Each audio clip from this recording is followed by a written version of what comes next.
Jeżeli nie mogę, to chociażby w moim imieniu pracownicy biura tam się pojawili i złożyli jakąś wiązankę kwiatów. Też raczej w Gdyni i okolicach, no z tej prostej przyczyny, że święta państwowe mają to do siebie, że zazwyczaj są wszystkie jednego dnia i to nawet często mniej więcej o tej samej porze obchody.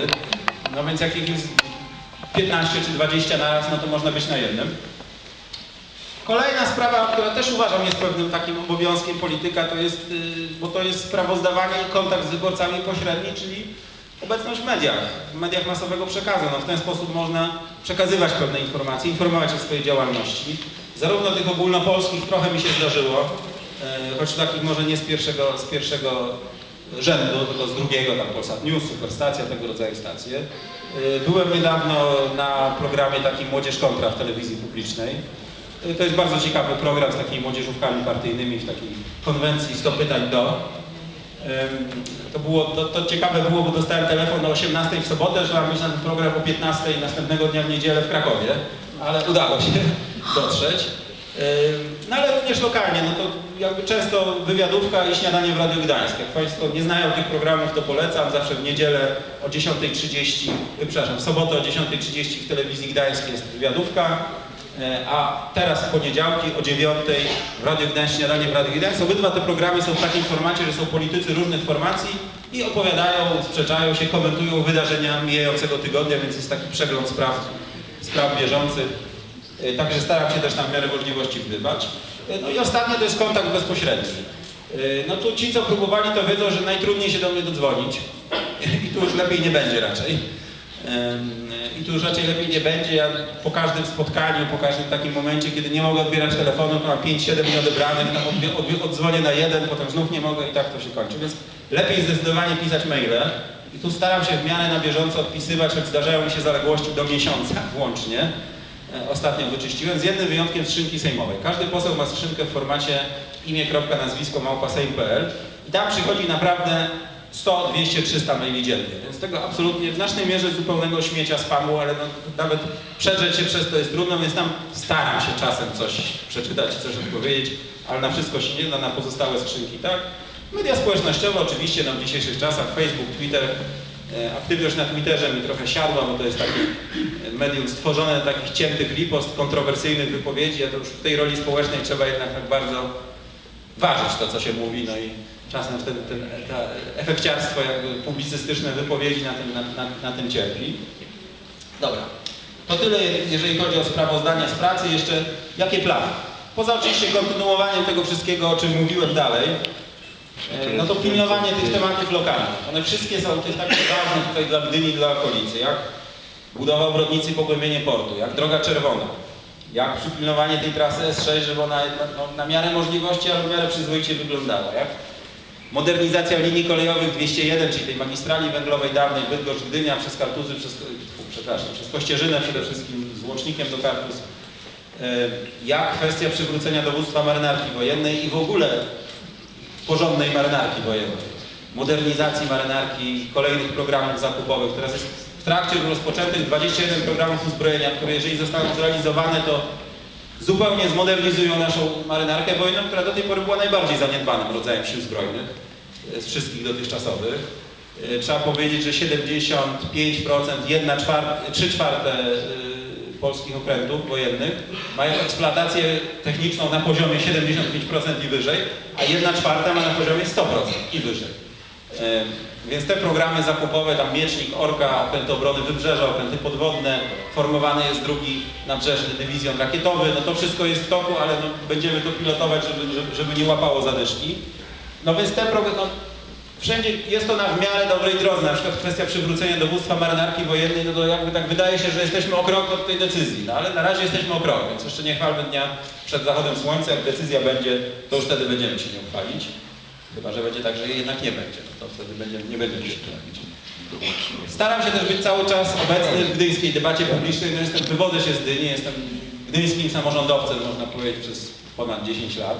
Mam bezpośredni kontakt z radnymi miasta, czasem trzeba ich wesprzeć, pomóc w jakiejś sprawie lokalnej, w różnych takich sprawach. Czasem obecność posła wystarczy, żeby w ogóle na przykład sprawą się zainteresowały media, żeby zyskało na jakąś tam rangę, której mieszkańcy by chcieli, której oczekują. Taka najgłośniejsza z tego ostatniego roku to była kwestia likwidacji szkół w Gdyni, kilkunastu.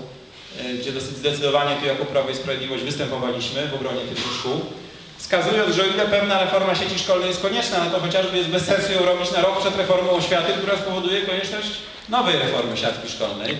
I tak się oczywiście stało. I teraz za chwilę będzie kolejna zmiana tej siatki szkolnej, co było oczywiście do przewidzenia, to przecież wszyscy mówili, my mówiliśmy, no jakby nie ukrywaliśmy tego, że będziemy robić reformę oświaty, no ale władze Gdyni jakby inaczej postąpiły. Zaczyna się okres przygotowania do wyborów samorządowych. I to nie tylko w Gdyni, ale na terenie całego województwa. I to zarówno pewnej pracy programowej, jak i pracy personalnej. Nasza formacja oczywiście będzie chciała w tych wyborach wystąpić godnie, dobrze, zaprezentować dobre rozwiązania dla mieszkańców Pomorza, uzyskać wpływ na władze samorządowe. To bardzo często ja się też spotykam z takimi głosami ze strony mieszkańców, wyborców, mówią, no u nas to się niby ta dobra zmiana, niby od roku, a wszystko jest tak samo, nie? Ja mówię, no ale gdzie, co konkretnie? No to jak tak co konkretnie, no to się okazuje, że im chodzi przede wszystkim o instytucje samorządowe. Często ta instytucja, którą utożsamiamy z szeroko pojętą władzą, to jest tak naprawdę samorząd, czy te decyzje. No i tam faktycznie nic się nie zmieniło, no bo i skąd miało się zmienić? No, zmienić to się może ewentualnie na lepsze po najbliższych wyborach samorządowych. Do nich się przygotowujemy. Ale również od strony programowej, na poziomie tym warszawskim, ogólnokrajowym, przygotowania pewnej reformy ustroju samorządu terytorialnego. Ja uważam, że jest on objęty szeregiem patologii. U nas na klubie toczy się dyskusja, na razie nie ma jeszcze ostatecznej decyzji, ale też w niej aktywnie uczestniczę, mam nadzieję, że będzie decyzja, żeby dokonać reformy ustroju samorządu terytorialnego, chociażby ograniczenie kadencji wójtów, burmistrzów i prezydentów do 2.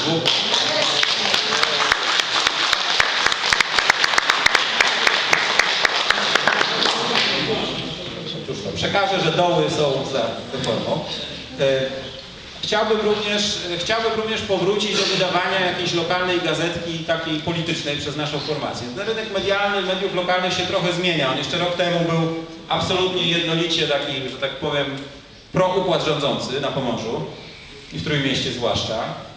Teraz oczywiście zaszły zmiany w mediach publicznych, które spowodowały, że one już nie są takie bezrefleksyjne i pełnią taką rzeczywistą funkcję mediów, czyli przede wszystkim patrzenia na ręce władzy, a w wymiarze pomorskim ta władza to nie jest Prawo i Sprawiedliwość, bynajmniej w Trójmieście, w Sejmiku Wojewódzkim. Jest dodatek lokalny do Gazety Polskiej codziennie. Jak ktoś kupuje Gazetę Polską codziennie, to wie, że tam w środku jest wkładka o Pomorzu i bardzo dobrze.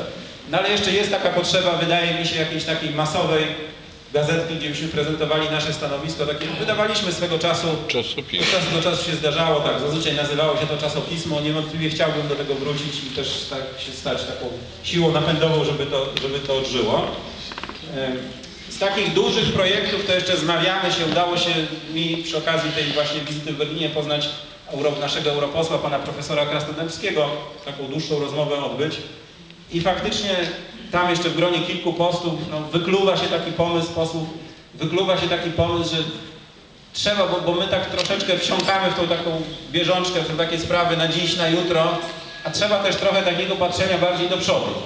Przede wszystkim dlatego, że myśl polityczna, powiedzmy, Prawa i Sprawiedliwości czy polskiej prawicy generalnie przez ostatnie 8 lat w opozycji, kiedy było więcej czasu na tą pracę koncepcyjną, jednak wytworzyła się w takim prostym układzie dwubiegunowym. Jest ta platforma, my jesteśmy przeciw, więc jakby intelektualnie to czasem było łatwe, no bo co oni zrobili, to byliśmy przeciw. No i słusznie zresztą, zazwyczaj, ale jednak ta sytuacja teraz się zmienia. No po pierwsze, to my nie jesteśmy w opozycji, tylko u władzy, to trochę zmienia perspektywę patrzenia na państwo. Po drugiej stronie ten drugi biegun uległ dekompozycji i tam nie wiadomo, co z tego będzie. Chyba takiej prostej dwubiegunowości już teraz przez dłuższy czas nie będzie. Więc trzeba by się pochylić i zastanowić nad tym, co w ogóle prawica w Polsce będzie chciała w perspektywie 5 lat, 10, 15, pewnych zmian również kulturowych, społecznych, pewne pokolenia z ich siatką pojęć, poglądów odchodzą, a nowe pokolenia wchodzą, one też coś chcą, jakoś patrzą na świat. To trzeba zdiagnozować, więc rodzi się projekt taki, jestem w takiej grupie, która przygotowuje taką serię konferencji na ten temat, gdzie właśnie można by tak się nad tym pochylić. I ostatni taki projekt, który chodzi mi po głowie na ten najbliższy czas, to kwestia spotkań w szkołach. Ja trochę takich spotkań miałem, że na przykład jestem zapraszany przez nauczyciela wiedzy o społeczeństwie, przedstawiam jakiś temat, na przykład proces legislacyjny albo tam ordynację wyborczą czy coś w tym rodzaju. No i potem jest dyskusja z młodzieżą, już taka luźniejsza, są pytania, odpowiedzi. Ja to lubię, chociaż młodzież bywa bardzo taka kąśliwa, ale ja tak w warunkach właśnie lubię sobie porozmawiać, jest to takie ciekawe i takie żwawe, żywe. I to bardzo dobrze funkcjonuje i wydaje mi się, że nie należałoby tego odpuszczać. Ja mam taki pewien pomysł, żeby w sposób bardziej aktywny i szerszy takie spotkania zacząć również organizować, nie tylko takie otwarte właśnie z wszystkimi. No jest też kilka innych pomysłów i projektów, o których na razie niestety nie mogę mówić publicznie, no bo jakby powiedzenie o nich by zwiększyło znaczne prawdopodobieństwo, że nie wyjdą. Ale jak wyjdą, to się Państwo o nich dowiedzą, na przykład pewnej sejmowej instytucjonalizacji dbania o interesy regionu, takiego mikroregionu Gdyni, małego Trójmiasta Koszubskiego, tutaj tych okolicznych powiatów. Jest pewien pomysł, jak to wmontować w mechanizm sejmowy, tak żeby to funkcjonowało.